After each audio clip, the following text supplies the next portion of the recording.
Hello friends, welcome to my channel loving with ঋতুতে। তোমরা কেমন আছো বন্ধুরা? আশা করি তোমরা সবাই অনেক অনেক অনেক ভালো আছো। আর তোমাদের ভালোবাসায় আমিও কিন্তু প্রচুর ভালো আছি।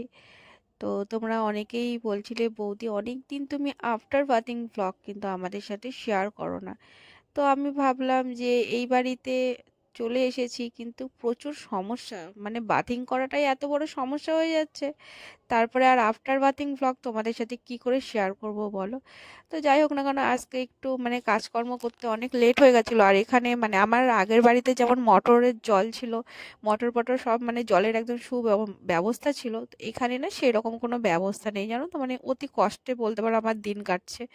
মানে কোথা দিয়ে মানে কি করব আমি কিছু বুঝতে পারছি না। চারিদিকে পুরো একদম ছিড়িবিড়ি হয়ে আছে, না জল যাওয়ার ব্যবস্থা আছে, না জল নেওয়ার ব্যবস্থা আছে। সেই আমাকে অনেক দূর থেকে জল টেনে টেনে নিয়ে এসে স্নান করতে হচ্ছে। মানে অ্যাকচুয়ালি না, মানুষ তো অভ্যাসের দাস। এবার যেহেতু অনেকগুলো বছর আমার এইসবের অভ্যাস নেই, তো খুবই সমস্যা হয়ে যাচ্ছে। মানে এতটা অস্বস্তিতে পড়ে গেছি কি বলবো।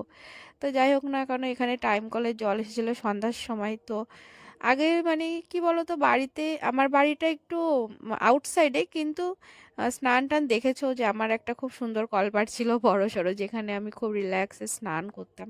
আর এখানে কিন্তু সেরকম কোনো ব্যাপার নেই। আমি একদিন তোমাদেরকে আমার বাড়ির মানে এখন যেখানে আছি এইটার পুরো রাস্তা থেকে শুরু করে ফুল ডিটেলস ব্লগটা তোমাদের সাথে শেয়ার করব, তাহলে বুঝতে পারবে যে এটা কেমন একটা বাড়ি।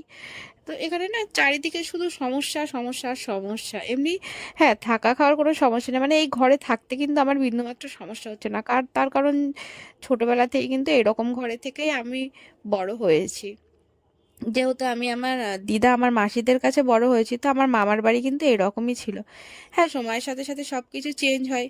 তো ভবিষ্যতে তাদের ঘর বাড়িও চেঞ্জ হয়েছিলেন অবশ্যই। আমার দিদার বাড়ি অনেক সুন্দর, টাইলস টাইলস বসানো, ছাদ ঢালাই দেওয়া, এখন মোটামুটি একটা অবস্থাপূর্ণ। কিন্তু যখন আমি ছোট ছিলাম না, তখন কিন্তু এরকম ঘরেই আমি বড় হয়েছি। তো যাই হোক, এখানে থাকতে কিন্তু আমার কোনো সমস্যা হচ্ছে না, কিন্তু সমস্যা হচ্ছে জলের। তো তোমরা যারা বাথিং ভিডিও বা আফটার বাথিং ভিডিও আমার কাছে রিকোয়েস্ট করছো, সেখানে কিন্তু দেওয়াটা আমার জন্য খুব টাফ হয়ে যাচ্ছে। তো সন্ধ্যাবেলায় জল টল নিয়ে এসে আমি স্নান করে নিয়েছিলাম, প্রায় 8টা সাড়ে 8টা বেজে গেছিলো। আর তারপরে কিন্তু আমি দেখো চুলগুলো সুন্দর করে শুকিয়ে তোমাদের জন্য একটা আফটার বাথিং ভ্লগ শ্যুট করছিলাম। তো বন্ধুরা, আমার এই অবস্থা দেখে কার কেমন লাগছে তোমরা কমেন্ট করে জানিও। এখন আর বলবো না আমাকে কেমন লাগছে সেটা বলো, আমার অবস্থাটা কেমন লাগছে সেটা কিন্তু অবশ্যই তোমরা কমেন্ট করে জানাবে। তো চলো, আমি যতটা পারবো তোমাদের রিকোয়েস্ট রাখার আমি কিন্তু অবশ্যই রাখবো।